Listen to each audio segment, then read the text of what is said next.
Welcome to our channel. மோசமான தோல்வியை சந்தித்த பாகிஸ்தான் கிரிக்கெட் அணி நியூசிலாந்து 9 விக்கெட் வித்தியாசத்தில் வெற்றி பெற்றுள்ளது.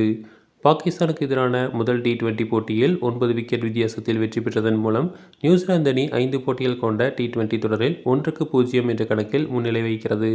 பாகிஸ்தான் அணி 18.4 ஓவரில் 91 ரன்களுக்கு ஆல் அவுட் ஆனது.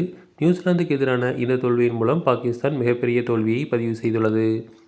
ICC சாம்பியன்ஸ் டிராபி முடிவடைந்த நிலையில் 5 T20, 3 ஒருநாள் போட்டிகள் கொண்ட தொடரில் விளையாடுவதற்காக நியூசிலாந்து பாகிஸ்தான் புறப்பட்டு சென்றது. அந்த நாட்டில் இன்று காலை இந்திய நேரப்படி 6:45 மணிக்கு மேட்ச் துவங்கியது. டாஸ் வென்ற நியூசிலாந்து பவுலிங்கை தேர்வு செய்தது. வேகப்பந்து வீச்சாளர்களான ஜேக்கப் டஃபி மற்றும் கைல் ஜெமிசன் ஆகியோரின் அனல்பறக்கும் பந்து வீச்சை சல்மான் ஆகா தலைமையிலான பாகிஸ்தான் தங்கள் அச்சமற்ற கிரிக்கெட்டுடன் தங்கள் புதிய சகாப்தத்தை தொடங்க அனுமதிக்கவில்லை.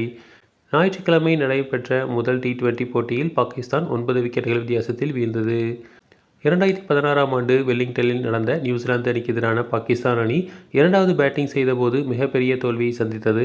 இந்த போட்டியில் நியூசிலாந்து அணி 5 விக்கெட் இழப்புக்கு 196 ரன்களும், பாகிஸ்தான் அணி 16 ஓவர்களுக்கு 101 ரன்களும் எடுத்தன. இதனால் 95 ரன்கள் வித்தியாசத்தில் தோல்வியடைந்தது.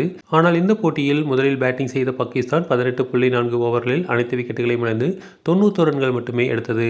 இதையடுத்து 10.1 ஓவரில் ஒரு விக்கெட்டை மட்டும் இழந்து நியூசிலாந்து இலக்கை எட்டியது.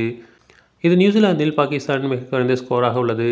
இது 2016இல் வெல்லிங்டனில் நியூசிலாந்துக்கு எதிராக அவர்கள் 101 ரன்களை முறியடித்து மோசமான சாதனையை படைத்துள்ளது. தொடர்ந்து இதுபோன்ற செய்திகளுக்கு எங்கள் சேனலை சப்ஸ்கிரைப் செய்யவும்.